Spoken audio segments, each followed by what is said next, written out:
আসসালামু আলাইকুম তোমাদের সকলকে।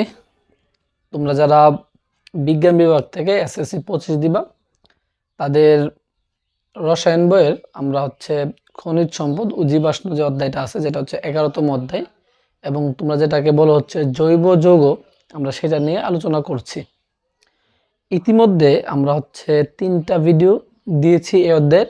আমরা চেষ্টা করছি যে ধাপে ধাপে তোমাদেরকে এই অধ্যায়টা সম্পূর্ণ যতটুকু বোঝানো যায়, যতটুকু বেসিক সহকারে, কিভাবে তুমি সৃজনশীলে আসলে তুমি আনসার করতে পারবা এবং পাশাপাশি এমসিকিউতে তুমি কিভাবে আনসার করতে পারবা সেইভাবেই পড়ানোর জন্য আমি 3টা ভিডিও দিয়েছি তোমাদেরকে। 3টা ভিডিওর মধ্যে চেষ্টা করছি আমরা অ্যালকাইন অবধি নামকরণ শেষ করছি আমরা। তবে নামকরণ যে শেষ করছি ব্যাপারটা কিন্তু এমন না। আমরা জাস্ট বেসিক যে নামকরণগুলো আছে, মানে তুমি চিনবা কিভাবে যে এটা একটা এই ইথাইনের চেইন শিকল, তুমি চিনবা কিভাবে যে এটা ইথিনের চেইন শিকল বা প্রোপেনের চেইন শিকল। এই চেইন শিকলগুলো জাস্ট দেখার চেষ্টা করছি আমরা।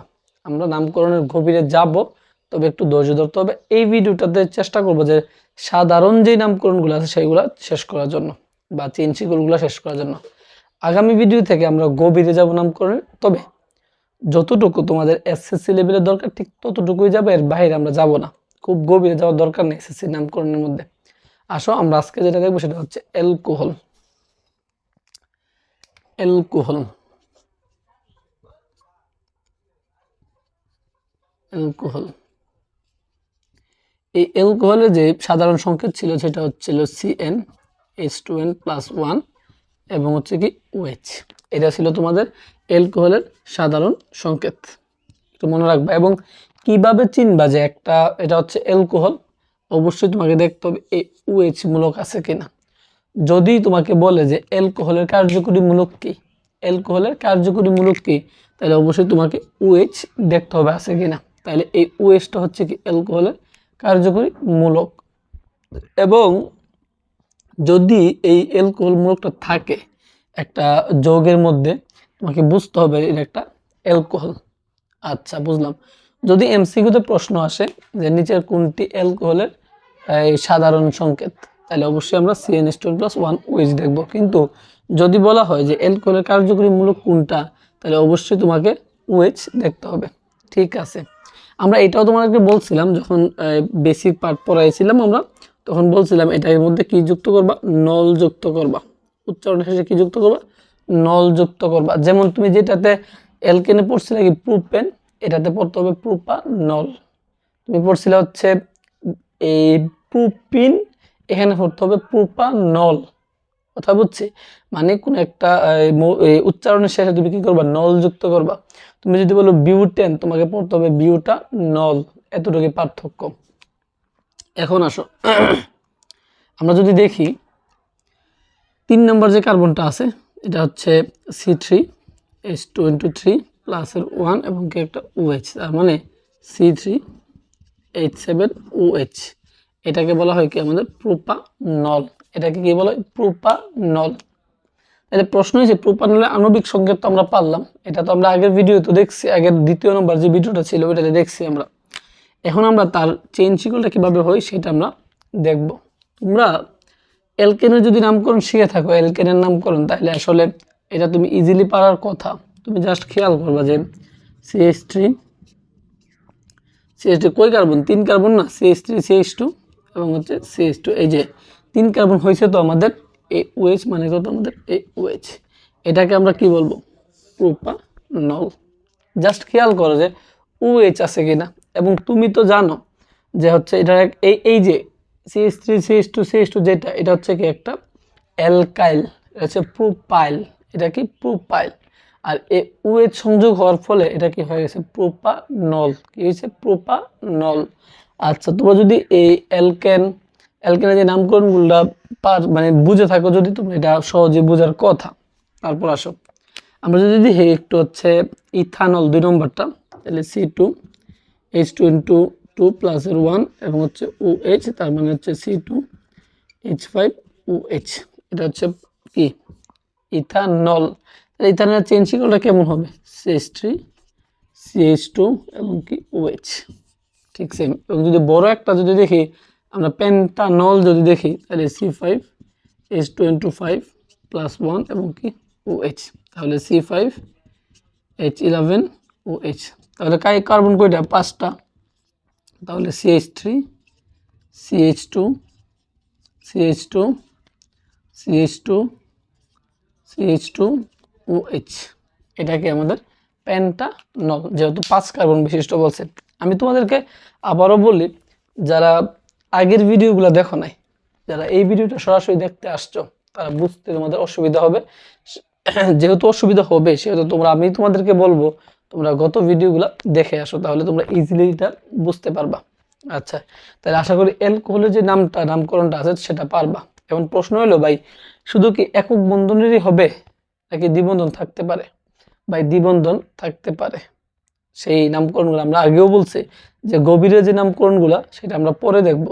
তোমাদের এসএসসি লেভেলে এতটা গভীরে যাওয়ার দরকার নেই, তারপরও মোটামুটি যতটুকু গভীরে যাওয়ার দরকার আমরা ঠিক ততটুকু যাওয়ার চেষ্টা করব। অপেক্ষা করো। এখন আসো, এখন যেটা দেখবো সেটা হচ্ছে অ্যালডিহাইড। অ্যালকোহল যদি পারো, এখন যেটা দেখবো সেটা হচ্ছে আমাদের অ্যালডিহাইড। অ্যালডিহাইড অ্যালডিহাইড তার যে সাধারণ সংকেত সেটা হচ্ছে CnH2n+1 এবং কি CHO।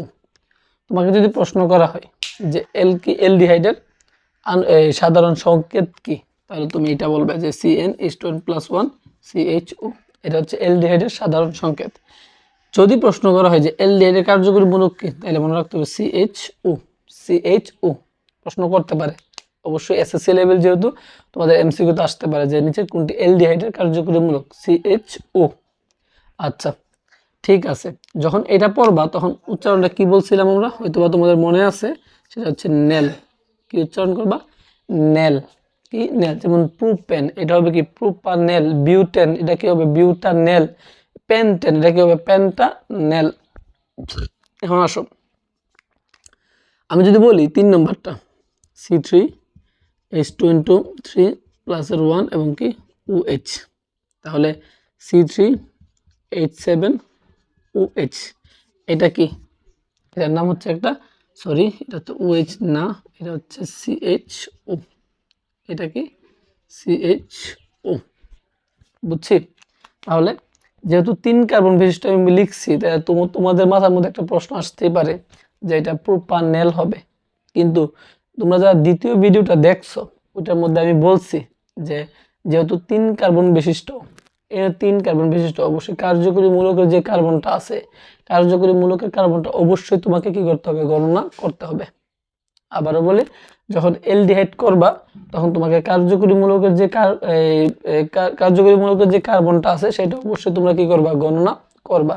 তাহলে এখানে 3 কার্বন, এখানে 1 কার্বন, মোট কয় কার্বন? 4 কার্বন। তাহলে এটা কি প্রোপানেল হবে নাকি বিউটানেল হবে? অবশ্যই বিউটানেল হবে। তাহলে বিউটানেলের যে চেইন শিকলটা সেটা কি হবে? দেখো তো 3 কার্বন না, এখানে তো 3 কার্বন, তাহলে CH3 CH2 CH2 লেখো। তাহলে 3 2 5 2 7টা হাইড্রোজেন হয়েছে, 3টা কার্বন হয়েছে। আর এই যে কার্যকরী মূলক যেটা আছে সেটা লেখো। তাহলে এটার নাম কি হবে? বিউটানেল। কি হবে? বিউটানেল। বিউটানেল। ঠিক আছে। আবার যদি বলি, এখানে 3 বসানোর কারণে স্বাভাবিকভাবে প্রোপানেল হওয়ার কথা, কিন্তু কেন হয় নাই? কারণ আমি তোমাদেরকে বলছিলাম যে কার্যকরী মূলকের যে কার্বন আছে তাকে নিয়ে কি করতে হবে? গণনা করতে হবে। এজন্য এখানে হচ্ছে 1, এখানে হচ্ছে 3, মোট কয়টা? 4টা। এই জন্য তার নাম হয়েছে কি? বিউটানেল।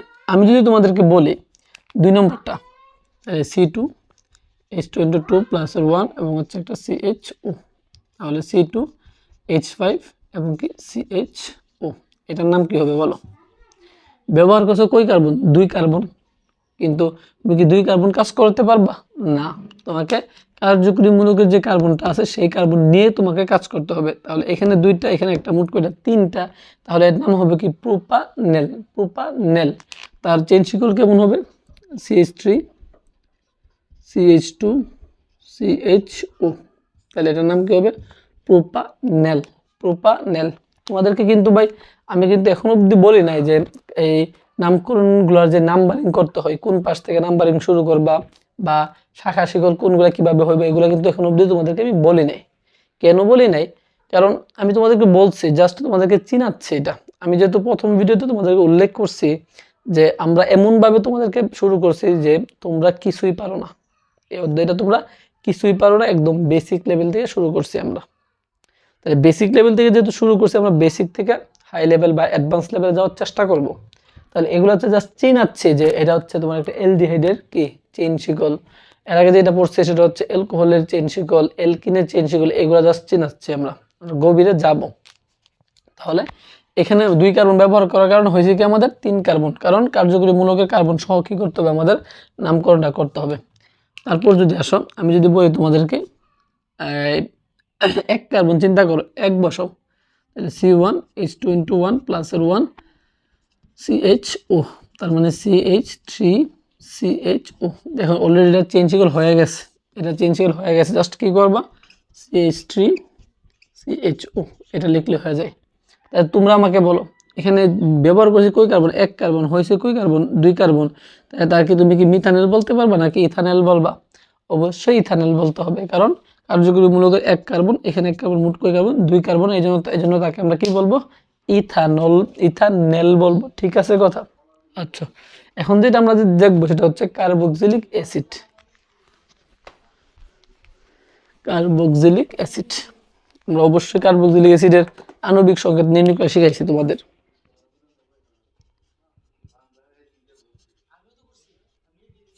কার্বক্সিলিক অ্যাসিড, এটার সংকেতটা কি, CnH2n+1 COOH। এটারও কি করবা, অবশ্যই কার্যকরী মূলকের কার্বন নিয়ে তোমরা কি করবা, গণনা করবা। এটা আমরা পদ্ধতি ভিডিওতে বলছি। যদি প্রশ্ন আসে যে কার্বক্সিলিক অ্যাসিডের সাধারণ সংকেত কোনটি, তাহলে অবশ্যই এটা। যদি প্রশ্ন আসে কার্বক্সিলিক অ্যাসিডের সাধারণ সংকেত কোনটি, CnH2n+1 COOH। ঠিক আছে, এখন প্রশ্ন আসতে পারে যে কার্বক্সিলিক অ্যাসিডের কার্যকরী মূলক কোনটি, কার্বক্সিলিক অ্যাসিডের কার্যকরী মূলক কোনটি, তাহলে COOH। COOH বুঝছি আমি। এবং তুমি COOH দেখার সাথে সাথে বলতে হবে যে এটা একটা কি, কার্বক্সিলিক অ্যাসিড। যেমন আমরা যখন অ্যালকোহল পড়ছি তখন কি করছি, OH পড়ছি, যে OH থাকলে কি অ্যালকোহল, CH থাকলে কি অ্যালডিহাইড, দ্বিবন্ধন থাকলে কি অ্যালকিন, ত্রিবন্ধন থাকলে কি অ্যালকাইন, একক বন্ধন থাকলে কি আমাদের অ্যালকেন। এগুলো কিন্তু বলে আসছে। এখন আসো, তুমি যখন কার্বক্সিলিক অ্যাসিড পড়বা তখন তোমাকে নয়িক যুক্ত করতে হবে, নয়িক, এটা যুক্ত করতে হবে, উইক বা নয়িক যুক্ত করতে হবে। আসো আমরা যদি 2 বসাই, তাহলে C2H2 + 1 COOH, তাহলে C2H5COOH। আমরা যেহেতু 2 বসাইছি, তাহলে তোমাদের স্বাভাবিক প্রশ্ন জাগবে যে এটা একটা 2 কার্বন বিশিষ্ট, যেহেতু বলছে নয়িক যুক্ত করতে হবে, সেহেতু এর নাম হবে কি ইথানোয়িক অ্যাসিড। ইথানোয়িক অ্যাসিড কিন্তু না, কেন না, কারণ তোমাদেরকে তো এটাও বলছি যে অবশ্যই কার্যকরী মূলকের যে কার্বন আছে সেটা নিয়ে কি করতে হবে, গণনা করতে হবে। তাহলে এখানে 2 কার্বন, এখানে কই কার্বন, 1 কার্বন, মোট কই কার্বন, 3 কার্বন। তাহলে 3 কার্বন বিশিষ্ট এটার না, এই কার্বক্সিলিক অ্যাসিডের নামটা কি হবে, প্রোপানোয়িক অ্যাসিড। যেহেতু 3 কার্বনের নাম কি প্রোপেন, সেহেতু তার নাম কি হবে, প্রোপানোয়িক অ্যাসিড। তাহলে সেই আগের মতো CH2COOH, তার নাম কি propanoic acid. Propanoic acid, propanoic acid, propanoic acid. ঠিক আছে, এখন যদি আসো আরও যদি কিছু দেখি, আমি যদি 1 নম্বরটাই দেখি, আমরা যদি n এর মান 1 বসাই, C1 + 1 COOH, তাহলে C1 মানে তো 1ই থাকতেছে, 2 × 1 + 1 মানে কত, CH3 এবং COOH। তুমি যখন 1 বসাইছো তুমি কি আর 1 কার্বন ধরতে পারতেছো না, কেন, কারণ কার্যকরী মূলকের একটা কার্বন আছে আর এখানে একটা কার্বন, মোট হচ্ছে কয় কার্বন, 2 কার্বন। এই জন্য তার নাম কি হবে, ইথানোয়িক অ্যাসিড। তুমি যদি একটা 4 কার্বন দেখো বা 3 কার্বন যদি বসাই, C3 + 1 COOH, তাহলে C3H7COOH। তাহলে কই এটা হবে CH3 CH2 CH2 এবং কি COOH।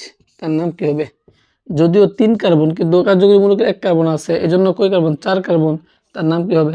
Butanoic acid. কি হবে? Butanoic acid.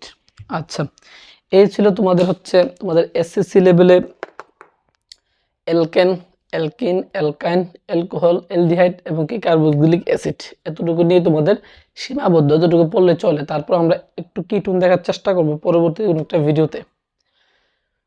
আমরা যা দেখছি এতক্ষণ পর্যন্ত নামকরণ যেগুলো দেখছি এগুলো হচ্ছে একদম বেসিক লেভেলের নামকরণ। আমরা আগামী ভিডিও থেকে যে নামকরণগুলো দেখব অ্যালকেন দিয়ে আবার শুরু করব। আমরা একদম বেসিক যেহেতু শেষ, আমরা এখন অ্যাডভান্স লেভেলে যাওয়ার চেষ্টা করব। ততক্ষণ পর্যন্ত তুমি অপেক্ষা করো। ধন্যবাদ সকলকে।